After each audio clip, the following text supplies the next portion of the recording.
If you spend enough time in the corporate world, you learn how to ask for permission, to pursue certain projects, to hire and fire. So much of our corporate lives are determined by the things we have or don't have permission to do. And it's one of the first things we unlearn as entrepreneurs.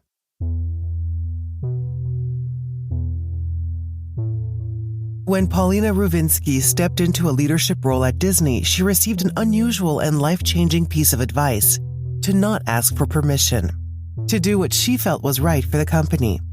And as it turns out, that was all Polina needed to hear. In 2018, she formed a women and tech employee group at Disney. What started as a kind of experiment turned into a tight-knit community, allowing women at the company to come together, brainstorm, and offer support. The ripple effect of Polina's community can still be felt. The group is now designated as a Business Employee Resource Group, or BERG, one of the 100 BERGs across Disney today. But bringing together women at one company didn't solve all of Polina's problems. She continued to run into biases in the workplace, all the while hearing stories of other women colleagues who face similar challenges. She also struggled with imposter syndrome, a lifetime issue for Polina. So in 2022, she founded To the She Power to offer mentorship, coaching, and career services to women in transition. And now she's working to launch Hype Her, a platform to revolutionize how women gain visibility and support each other while uplifting each other and having fun while doing it. This week, I talked with Polina about how she gave herself permission to create new opportunities for women leaders. How did she learn to trust her gut? What was the key to creating a community that's endured for so long, even after she left Disney? And how did she deal with what she calls egregious leadership decisions during her corporate career? I'm Catherine Vasilopoulos, and this is And So She Left, the podcast about incredible women entrepreneurs and the wisdom they gained beyond the corporate world.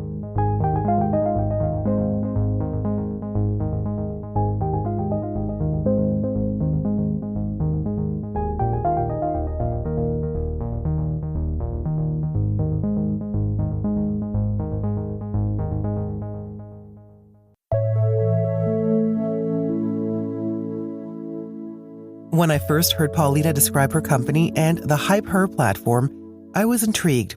Of course, it's important to build meaningful communities for women leaders, but it's also important to make it fun. It's a gamified experience, so it's fun. We have leaderboards and challenges. And at the core of it, each member will go to external platforms and amplify other women and gain some rewards from that. And then you can redeem the rewards and be amplified yourself. During our pre-interview chat, it seemed obvious to me that Polina would pursue entrepreneurship. She's outspoken, articulate, and candid. But oddly enough, back in 1998, she never saw herself becoming a founder. Going back to 1998, I started my career in tech, and I was a junior engineer without a computer science degree, surrounded by people who I thought were smarter and men who I felt belonged in those rooms much more than I did. I was learning so much, but also I was spending so much of my time feeling like an imposter. And imposter syndrome wasn't something that was talked about widely the way it is now. But for me, it was something I really lived in fear of others discovering that I didn't belong there or I wasn't good enough. And I spent so much of my time just kind of keeping my head down, and I wasn't stepping out, making relationships, or really seeing a path where I was going to be advancing. Lo and behold, it turned out I was doing a lot more, and I was catching a lot more notice than I realized, because at some point others saw something in me that I didn't even see myself. And the first time someone said, my manager said to me, "We want you to be a lead on this project." Honestly, I was stunned. And I remember exactly what I said, because I said, I'm not your most technical person on this team. And he said, "Well, that isn't why I asked you. That isn't what I'm looking for in a lead. And you have what I am looking for." And that was the first time that I even imagined myself in that capacity. But over the years, it came so much more naturally to me than I realized. And eventually I led much larger teams. And I actually really I found it very exciting. I found a passion for it. And also, the same thing that started happening when all of a sudden I started to see myself in a different way is that I started this community of women in tech at Disney where I work, because I thought, well, wouldn't it be great if somebody got all the women together? It's like, no one's doing it. No one's doing it. Oh, I can do this. I can just say, well, I don't have to ask anyone's permission. I could just come in here and just say, hey, this is what we're doing, and see who joins me. Right now, it's funny to even think about, but that was such a new feeling for me that, I could just start creating what I want. I don't have to have someone either tell me or give me permission. Tell me why you felt like an imposter. I mean, they hired you, you were qualified. What was going on? Well, one of the key things was that I didn't have a technical degree. To have most of these jobs, you don't actually need a technical degree. But at that time, I really felt like I was the only one who didn't have that. Many people I worked with had master's degrees in computer science, and I was just self-taught. For me, I thought that was something I couldn't even really talk about. And I remember a conference I went to many years later where they had a panel of all these really successful women who talked about how they didn't have degrees. And that was the first time where I thought, oh, hey, it's okay to acknowledge this. Like, I thought this was supposed to be my, don't ever talk about this. A little secret. No, don't tell anybody. Yeah. Exactly. But now, I really support this idea, and I try to spread the word about it. And the women I mentor who are starting out, they all feel that same way because, they come in and, this person went to Carnegie Mellon, this person went to MIT or whatever. And then, so how are you supposed to feel like as someone who did a 1-year program that you can compete with that? So they need a lot of encouragement, because really the practical thing is that most of what you pick up in these degrees is really theoretical. And most of what you need as a day-to-day software engineer is just really hands-on experience. And I see. So, yeah. Yes. And the fact that you were self-taught means that you were able to apply this day-to-day practical part, as opposed to having all the theories, which are only useful in academia, really. And once you leave and you go into industry, you realize, I have to learn what's happening in this market and in this job and these processes and these people. That's what happens. Exactly. You leave academia and then you realize, oh my God, everything in that textbook is it's good. It's a good base, but it's not going to help me do this job. I have to just reprogram myself to actually fit into this new job. So I find it interesting that you said that you had to redefine, or you had a different self-perception that, hey, I can start a women's group. I can be a leader in this thing, because your boss saw leadership qualities in you and you didn't see them yet. So I want to discuss more that, like, what was your process of discovering that you had like leadership qualities and that you changed how you perceived yourself? I mean, part of it was just that over the years I had gotten comfortable with feeling so uncomfortable, right? I felt so uncomfortable so much of the time that stepping into something else that was going to make me feel uncomfortable was just an extension, right? And just that idea of having that positive feedback loop where you do something and it goes well, and then you think, oh, okay, now I'll do this. Oh, that went well too. So then that's really how, for me, gaining that confidence was really a step-by-step process. And I think it's that process that's actually served me really well now as an entrepreneur, because every day is full of things that I've never done before.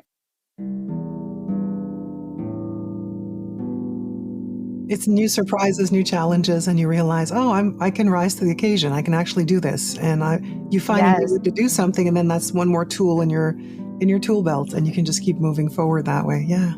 I think when we were talking before, we talked about advice, and there is advice that I got, which was during that same period, which was really such a game changer. And I had this manager where he was, my immediate manager left. And so I was reporting to the director of software engineering, which already I felt intimidated by that. And then he asked me to work on a special project. I'm doing this project, and every day I go to him and I say, oh, I said this and they said this. What do you think if I do this? And I just felt like, okay, I really had to clear it with him because are there some kind of political implications? Like, could something go wrong? And finally, he said to me, look, he said, you're in here, you're asking me, what to do, but I see that your judgment is good. And he said, the key for you to go to the next level is that you start just doing the things that are right and not asking me. He said, this is what's going to take you to the next level. And being a good leader, he also said, I'd rather cover for you if you make a mistake. Oh, so he was encouraging you to have that self-assurance, stop asking me every step of the way. Just know that you're good. Know that your judgment is good already. Just go for it. Tell me about what the experience was like for you to form your first women in tech group at Disney. Of course, we were always busy. There was always projects and you'd see people in the hallways. And I'd been there for a long time. I worked on different teams, but I had quite a lot of relationships and there was never time to catch up with people. And there was another woman who did a session and I just enjoyed it so much. We all shared ideas. I felt inspired. I felt connected. We learned from each other. And I thought, God, that was so great. I hope she does that again, And then, time went by and she had other things she was doing and she didn't do it again. And an uncomfortable moment for me was saying, okay, I have a theme. I'm going to get some people together and we'll just see how it goes. And I had that feeling of, I don't know if you have that, if you throw a party and, oh, is anyone going to show? Yes. But they did. And then next thing you know, I had others saying like, let's plan these things together. Oh, well, now we can do events once a month. How about twice a month? And what ideas do we have? And can we get a sponsor? And so it took on a life of its own. Mm-hmm. And it's amazing because I left Disney in 2020 and people I connect with now, they still say to me, I miss that community so much. No, actually, yes. When I left Disney, that was one of the most difficult things was leaving that community. I really felt like I was letting people down. And so that was hard to leave. It was really something that was very special for me. Can I ask why you had to leave? What happened there? Well, there's a theme. And the theme, for me, it's no accident that I'm trying to build something to empower women. Mm-hmm. Because, I started, as I mentioned, this very junior person, and I was just focused on my own little world. But over time, as I stepped out and I became a leader, and I really started to see all these biases that were all around us and, experiencing them directed at me, seeing them directed at others, it started to make me angry, right? And that was also around the time that I started the community. But what happened in the last probably about a year of my career at Disney, and more than 20 years I spent there total. But one of the things that happened there at the end was that there was a reorganization that happened. And I was moved under a group that's part of ESPN in Bristol, because ESPN is part of Disney. And I was really excited because, they're kind of a big deal. And they brought a bunch of us in leadership out to Bristol, Connecticut for a big summit. I was super excited.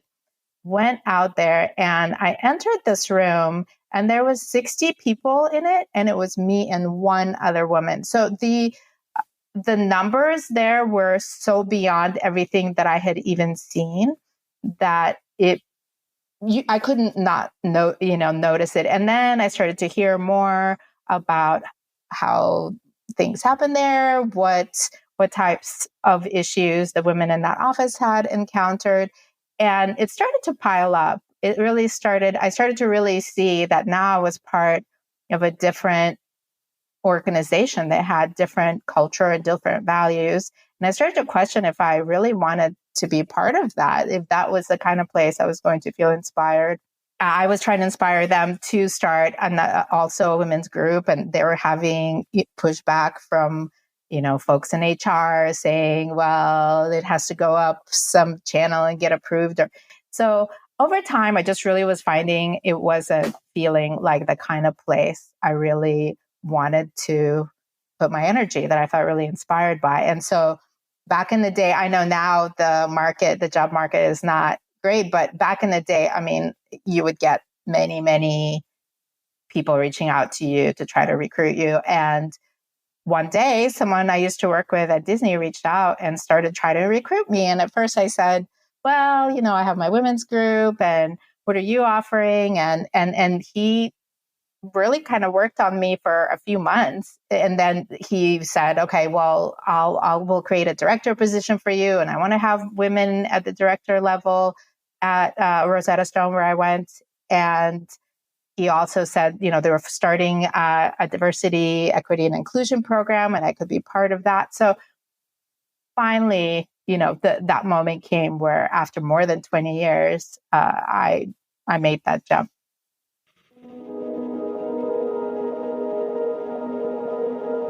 So the experience of seeing the bias there, the gender bias, it was so clear to you, right? You couldn't escape it, and you could hear the stories coming through as well.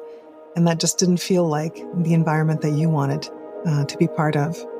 Did something happen specifically to you? Is there an example that you want to share?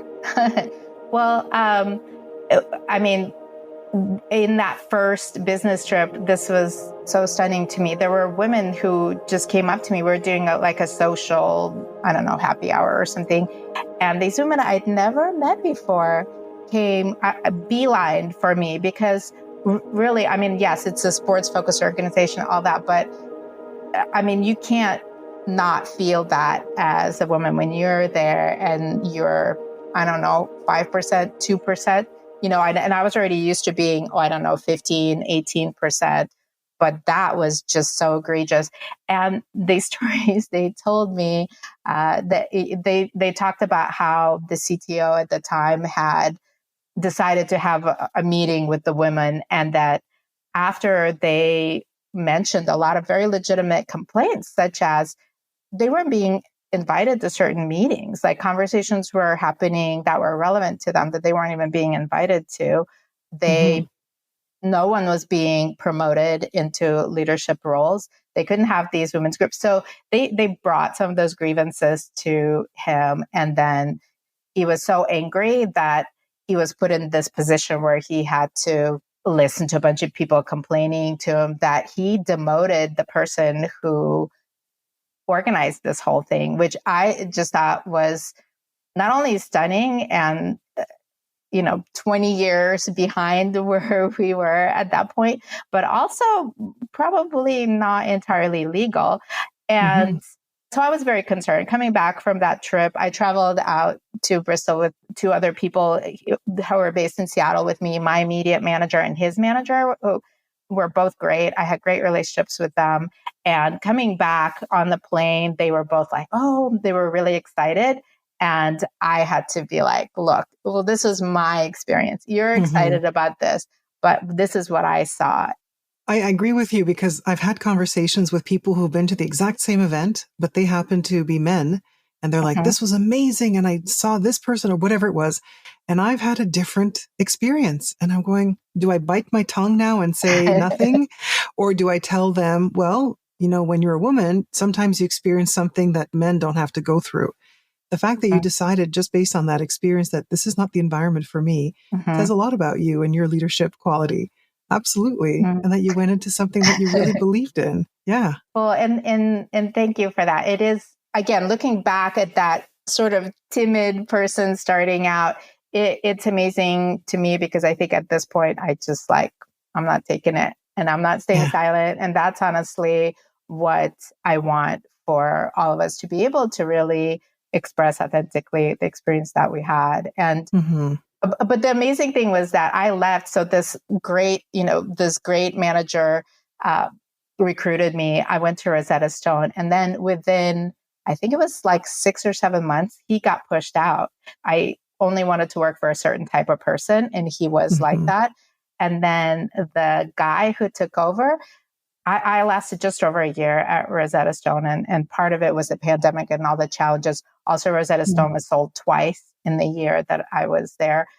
There were a lot of other factors, but the biggest piece was this guy who really managed in a way that he felt like, well, why don't you just tell him what to do? Just make him work extra hours. Like one of these, like, do as you're told. And meet within like an hour of me meeting him for the first time, one-on-one, he said, I don't see you operating as a leader, and you're not operating at a director level. And why aren't you doing this and do this?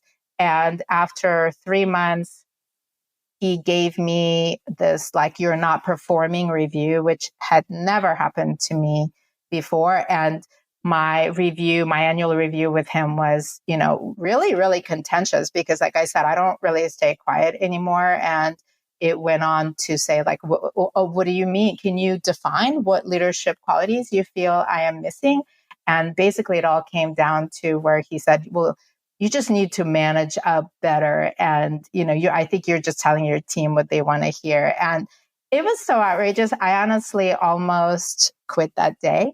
But thankfully, I held on to collect my bonus, which I think was the smart thing to do. Smart girl. And as soon as I got that bonus, literally the minute I confirmed it was direct deposit, it was like, I'd like to resign. Thank you. And I didn't have a plan. I knew that I wasn't dealing with any more of that BS anymore. And even at that point, I wouldn't have thought I would end up as an entrepreneur. Even at that point, that I was thinking of, okay, maybe, something that has to do with diversity and inclusion, something culture related. I want to volunteer for women. But it wasn't until a year later that I actually reinvented my vision of myself yet again. I think it's interesting what you said there, that you didn't imagine that you'd be an entrepreneur. And then at what point does that come into your head? And at what point do you say, you know what, I'm going to try it. I got nothing to lose. There's a pandemic. Let's try. How did that work out? Well, I was living off of my bonuses, which I have to say, obviously it's a privilege to have been in such a high paying job and have that opportunity to really, I was traveling. I was in Panama when this other job that I had applied for, I didn't get. And then something that I'd heard from my, by the way, male mentor, he said to me, I want to see you thinking bigger, is what he said. And again, that was another version of that same advice that I had gotten in the past. And I thought to myself, like, yeah, I'm still kind of doing that. I'm still throttling myself. And what sounded more scary at that point than just saying, okay, well, I'm just going to start my own business, right? Not having that safety net, I guess, of a paycheck, of the corporate job, of my regular bonuses, my vacation time, all of that. And for me, that's what thinking bigger was in that moment. And I remember I was in Panama on vacation. And I thought, okay, I think I have to start my own business. And that was the very first time in my life. I never had this secret desire of one day, no, because I thought it was something, I didn't want to be someone who was married to their work. And that's what I thought was the only option of being an entrepreneur. It is a lot of work. We can't lie. It is a lot of work. And at the beginning, especially, you're like, I need to make my payments and I have to make sure the bills are paid and I have to make sure there's enough income and all the other stuff that goes along with that. So what do you feel like now? Now you're your own boss. You're the boss lady. What does that feel like? So many things I can say. Well, first of all, I have, this small team of all women developers who are building my product. And I feel so proud. Like, I've created a culture for them, which is exactly what I wish I would have had myself. They are encouraged to, bring their ideas, question things. They have each other to support. They're not surrounded by others who, men who are out talking them or intimidating them, whether intentionally or not, but they have that support from each other. And they have the safety, the psychological safety to make mistakes, to learn, all those things. So I feel so proud of that. That is so exciting to me. It's so exciting to spend every day just focused on my own vision and not on somebody else's vision, and not to be in that kind of the futility, which I finally saw that, like, futility of that corporate hamster wheel where you spend so much, all these like random reorganizations and things that you're spending so much time and energy on. And so now it's all about my vision. And really, I want to make an impact for other women. So that the vision of that really is so exciting for me.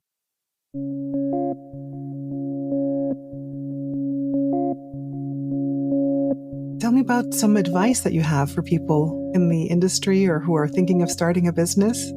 So for me, I think that moment when I decided to bet on myself was just, I don't know, it was like a act of self-love. And so if you're thinking about something different, bet on yourself. You know more than you think you do. You have more value than you think you do. And when you really commit, I truly believe when you really commit and your passion is there and your focus is there and you're bringing your whole self to something, you are going to succeed, or it's going to be a stepping stone for a future success. So that's what I would say. Thank you so much to Polina Ruvinsky. You can learn more about Hype Her through the link in the episode description. If you like the show, please rate, review, and subscribe to And So She Left wherever you listen. Your feedback helps us better serve current listeners and reach new ones. We also have a new website. Head over to andsosheleft.com for full episodes, transcripts, an application form to be on the show, a list of upcoming guests, and more. And So She Left is made by Cansulta and Ethan Lee. Cansulta connects entrepreneurs and leaders with a global roster of over 150 pre-vetted consultants and experts like Ethan and I, who can help organizations in any business area, from HR to finance to sales and marketing, and even people management and technology. We'll be back next Wednesday with a new episode. Our music is by Correspondence and Chris Zabriskie, edited for your enjoyment. You can find a list of all the songs you heard here in the episode notes. I'm Catherine Vasilopoulos, and thanks for listening.